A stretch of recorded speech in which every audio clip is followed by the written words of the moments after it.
In this video, I will show you how to apply for a post-study work visa in the UK, also called the graduate visa. To begin, open Google Chrome and search Apply Graduate Visa UK. Click on the official gov.uk website. Here it explains that this visa lets you stay in the UK for at least 2 years after successfully completing a course in the UK.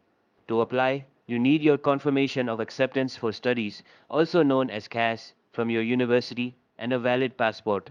You'll also need to pay the visa application fee and the healthcare surcharge.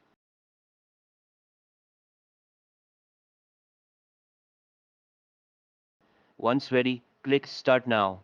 You'll be asked to create or sign in to your UK visas and immigration account, then fill in your personal details, your course details, and upload the required documents. After submitting the form and paying the fees, you'll need to verify your identity. This can be done through the UK Immigration ID Check app by scanning your passport or by booking an appointment at a visa application center. Once that's done, your application will be processed and you'll get a decision usually within 8 weeks. If you found this video helpful, don't forget to subscribe to How to Tutor.